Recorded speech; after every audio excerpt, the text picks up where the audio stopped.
Hello guys, welcome to the metro वाला YouTube channel. आज जिस टॉपिक पे हम डिस्कस करने वाले हैं वो बड़ा ही सिंपल है, मेट्रो का किराया। वीडियो बनाते वक्त मेरे मन में बहुत ही द्वंद था कि यार ये भी कोई वीडियो बनाने वाली टॉपिक है। मेट्रो का किराया, fair structure of Delhi metro. सबको तो पता है 30 लाख लोग रोज़ ट्रैवल कर रहे हैं और टिकट खरीद रहे हैं, तो उनको फेयर स्ट्रक्चर के बारे में बिल्कुल पता ही होगा। लेकिन मज़े की बात तो तब हुई जब मैंने लोगों से इसके बारे में पूछा।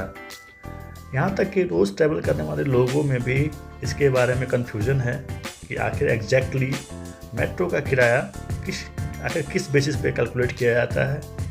क्या डीटीसी और इंडियन रेलवे की तरह मेट्रो में भी मंथली पासेस इशू होते हैं? क्या एक दिन के लिए अगर कोई व्यक्ति दिल्ली में आ रहा हो और उसे टूरिस्ट पास बनवाना हो तो क्या ये दिल्ली मेट्रो में संभव है, वगैरह वगैरह वगैरह। तो ऐसे बहुत से सवाल हैं जो इस वीडियो में मैंने कवर किया है, तो प्लीज़ वीडियो को अंत तक देखिए, बड़ा मज़ा आने वाला है इस टॉपिक में। चलिए शुरू करते हैं हम वीडियो को।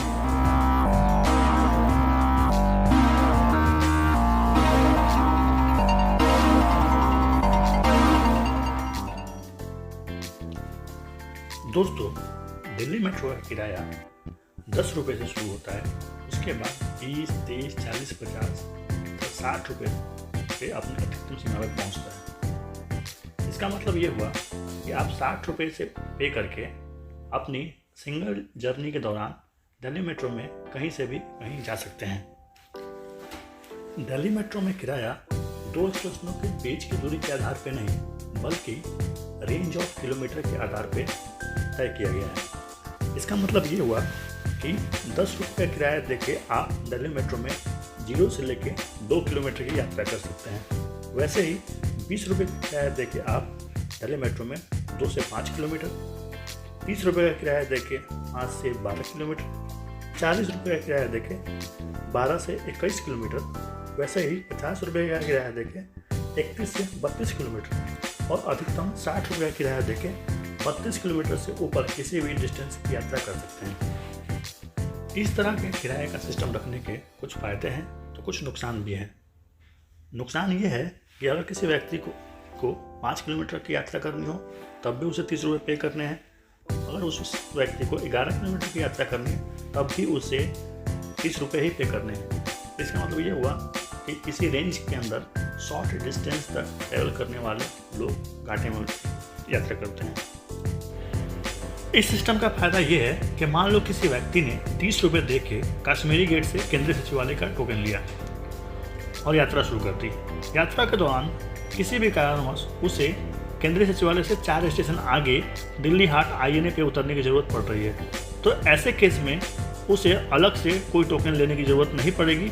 उसी टोकन पे वो दिल्ली हाट आईएनए तक की यात्रा कर सकता है, क्योंकि 30 रुपये दे के वो यात्री 12 किलोमीटर तक की यात्रा करने का हकदार है। इसके साथ ही रविवार तथा राष्ट्रीय अवकाश अर्थात 15 अगस्त, 26 जनवरी तथा 2 अक्टूबर के दिन यात्रा करने पर डीएमआरसी अतिरिक्त अर्थात एडिशनल 10 रुपये की छूट देती है हर यात्रा में। इसका मतलब ये हुआ कि इन दिनों पे यात्रा करते वक्त आपको 10 रुपये वाली टोकन तो 10 रुपये में मिलेगी, लेकिन 20 रुपये वाली 10 रुपये में, 30 रुपये वाली 20 रुपये में, वैसे ही 40 वाली टोकन 30 में, 50 वाली 40 में तथा 60 वाली टोकन 50 रुपये में मिल जाती है। इसके साथ ही अगर आप यात्रा के लिए टोकन के बजाय स्मार्ट कार्ड का प्रयोग करते हैं तो आपको हर यात्रा में एडिशनल 10% डिस्काउंट मिलता है। डीएमआरसी ने हर यात्रा के लिए समय सीमा भी निर्धारित कर रखी है। इसका मतलब ये हुआ कि अगर आप 10, 20 या 30 रुपये की यात्रा करते हैं तो आप डीएमआरसी परिसर के अंदर 65 मिनट से ज़्यादा का वक्त नहीं गुजार सकते हैं। उसी तरह अगर आप 40 रुपये का टोकन लेते हैं तो 100 मिनट, और अगर आप 50 या 60 रुपये का टोकन लेते हैं तो डीएमआरसी परिसर में 180 मिनट से अधिक का समय आप नहीं बिता सकते हैं। अगर आप डीएमआरसी परिसर में दिए हुए समय से अधिक समय बिताते हैं तो आपको प्रत्येक घंटे 10 रुपये पेनाल्टी के रूप में देना होगा। ये तो बात हो गई रोज यात्रा करने वालों की। चलिए अब हम अपने सवाल पे आते हैं कि क्या डीएमआरसी में टूरिस्ट के लिए कोई स्पेशल पास इशू होता है क्या? तो जवाब है हाँ, बिल्कुल इशू होता है। डीएमआरसी में 1 दिन और 3 दिन के लिए अनलिमिटेड ट्रैवल के लिए टूरिस्ट के लिए पास इशू किया जाता है, जिसमें 1 दिन का टूरिस्ट कार्ड 200 रुपये में तथा 3 दिन का टूरिस्ट कार्ड 500 रुपये में इशू किया जाता है। इसके साथ ही इन कार्ड्स को वापस करने पे आपको सिक्योरिटी अमाउंट जो कि 50 रुपये है वापस दे दिया जाता है। चलिए अब हम अपने दूसरे सवाल की ओर बढ़ते हैं कि क्या DMRC में DTC और इंडियन रेलवे की तरह मंथली पासेज इशू होते हैं क्या? इसका जवाब है हाँ, बिल्कुल होते हैं, लेकिन ये व्यवस्था केवल एयरपोर्ट एक्सप्रेस लाइन पे ही है। बाकी दूसरे लाइन अर्थात लाइन 1 से लाइन 9 तक ये व्यवस्था नहीं है। एयरपोर्ट एक्सप्रेस लाइन पे 30 यात्रा और 45 यात्रा के लिए डिस्काउंटेड रेट्स पे कार्ड इशू किए जाते हैं।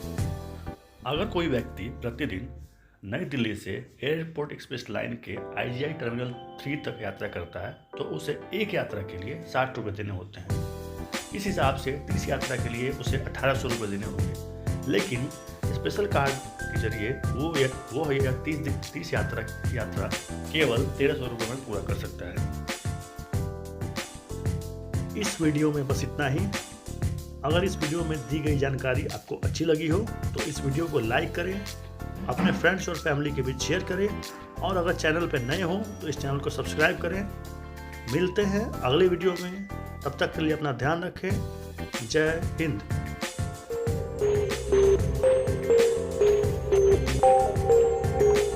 Like, share and subscribe to my channel.